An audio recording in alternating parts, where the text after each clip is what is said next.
Bonsoir chers amis, je sais que vous aimez les plantes, le jardin, le jardinage, la botanique et la nature, puisque vous êtes des fidèles de News Jardin TV, la chaîne qui déchaîne toutes ces passions et qui les partage avec vous tous les jours.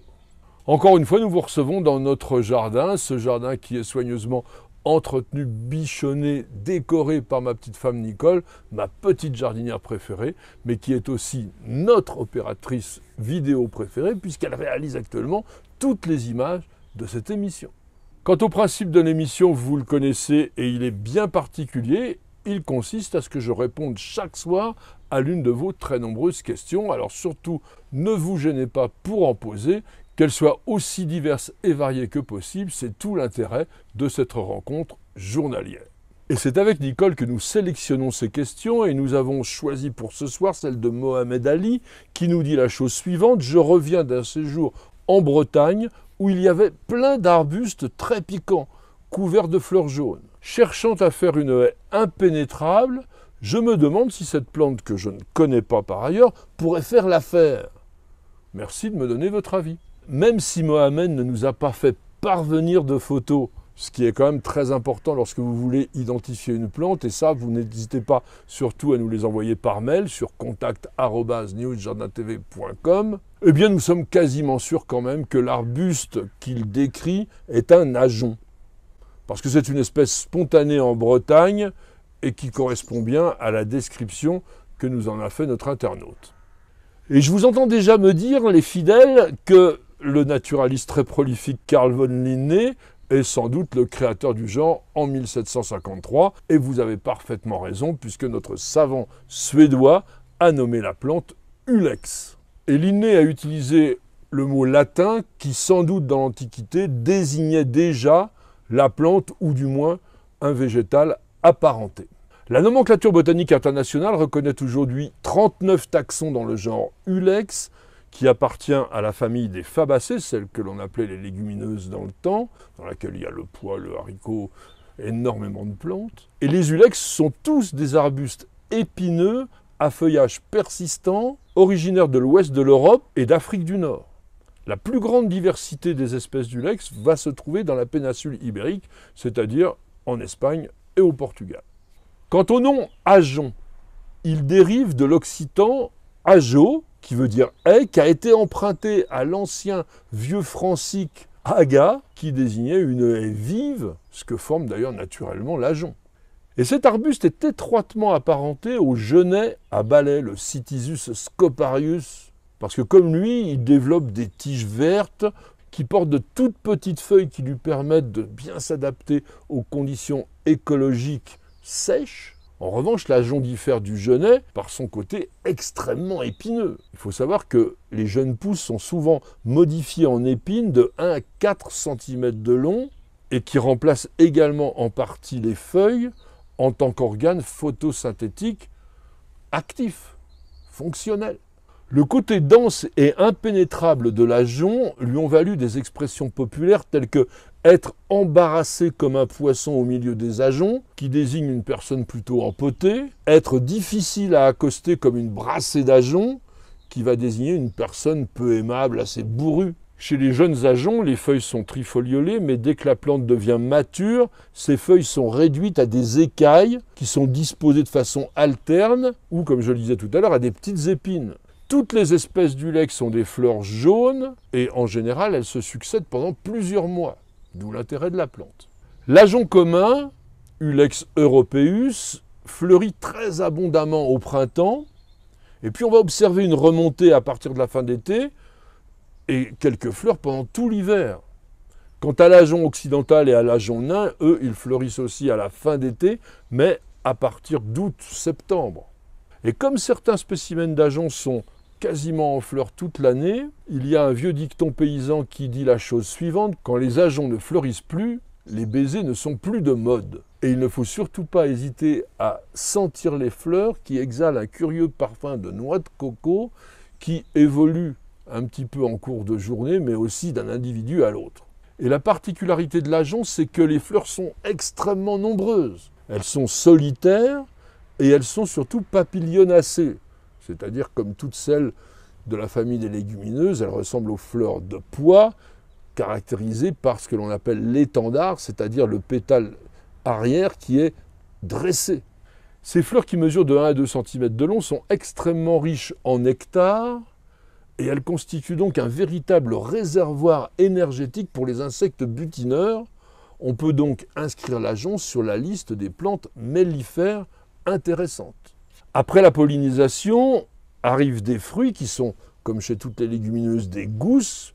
Elles ne sont pas grandes, 2 cm de long environ, vert foncé, et elles renferment 2 à 3 petites graines noirâtres, brillantes, dures, qui vont rester viables pendant une trentaine d'années. Quant à leur dissémination, elle est assurée par les fourmis, ce qui fait dire que la plante est myrmécophile, et cette dissémination par les fourmis est appelée la myrmécochorie. Notre Ulex europaeus, donc l'ajonc commun, est la seule espèce dans une grande partie de l'Europe occidentale, et on lui donne divers noms communs. Ajonc d'Europe, bois-ajonc, espinasse, espinous, genêt épineux, grand ajonc, landier, lande épineuse, et même sainfoin d'hiver, parce qu'on n'hésitait pas à l'utiliser comme fourrage en hiver, lorsque les conditions étaient difficiles, et le bétail s'en nourrissait après que l'on ait broyé les épines pour le rendre comestible, évidemment. Ulex europaeus est également la plus grande des espèces d'ajonc puisqu'il atteint 2 à 3 mètres de haut. Et à titre de comparaison, l'ajonc occidental que j'ai déjà évoqué, Ulex gallii, qui est caractéristique des landes de la côte atlantique où il pousse dans les zones les plus exposées, eh bien, il ne mesure pas plus de 20 à 40 cm de haut. Et puis il y a l'ajonc nain aussi, Ulex minor au port prostré, que l'on va rencontrer au centre de la France et qui lui mesure tout juste 30 cm de haut.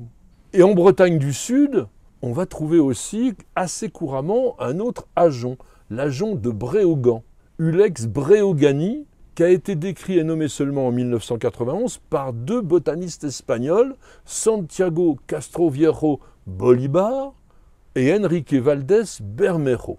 Et cet arbuste mesure environ 1 mètre de haut, ce qui le distingue de l'ajonc commun plus grand.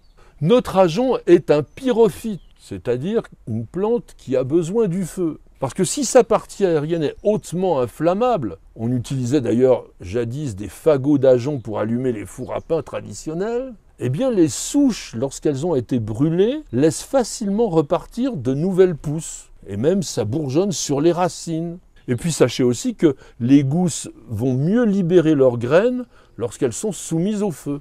Donc ça permet une régénération très rapide des landes. Et sachez que, à l'inverse, lorsque le feu est absent, eh bien, les ajoncs ont rapidement tendance à être éclipsés dans la nature par des arbres plus grands.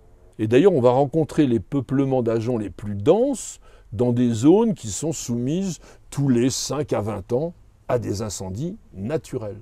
L'ajonc va former une couverture dense, très épaisse, et avec ses épines totalement impénétrables, mais en revanche qui servent vraiment à protéger les nids d'oiseaux. Et c'est une plante donc très précieuse pour la faune sauvage, parce que les sangliers aussi peuvent les pénétrer, enfin tous les petits animaux.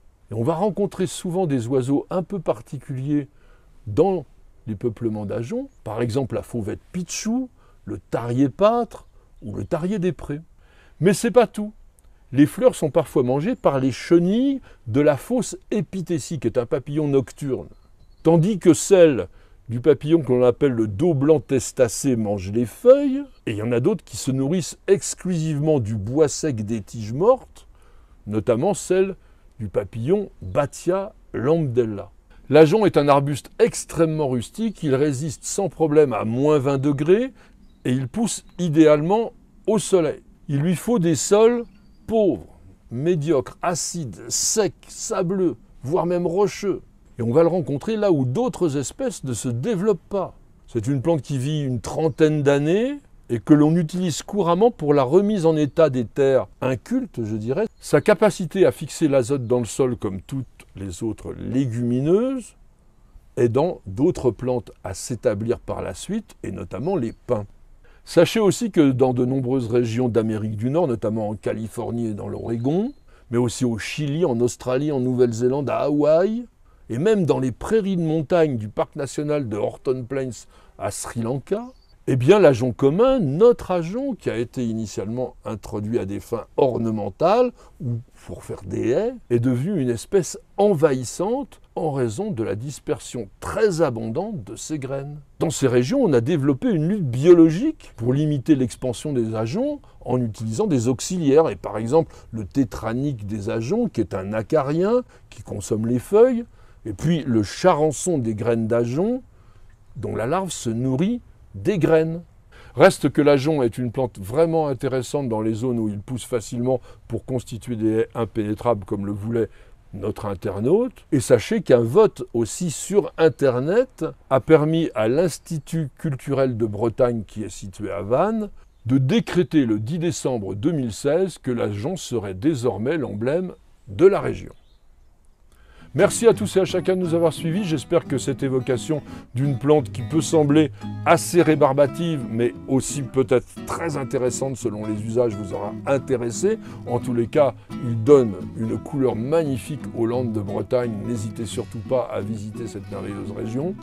J'espère que tout cela vous aura plu, intéressé, vous aura donné envie de cultiver la plante, pourquoi pas. En tous les cas, merci et remercie de nous poser toutes ces questions. Grâce à elle et bien sûr à mes réponses, nous réalisons ensemble de jour en jour une véritable encyclopédie des plantes et du jardin en vidéo. Madame, monsieur, je vous souhaite de passer une excellente soirée et je vous donne rendez-vous dès demain pour de nouvelles aventures jardinières et bien sûr pour un nouveau numéro de notre émission journalière Le Quotidien du Jardin. C'est sur News Jardin TV et nulle part ailleurs.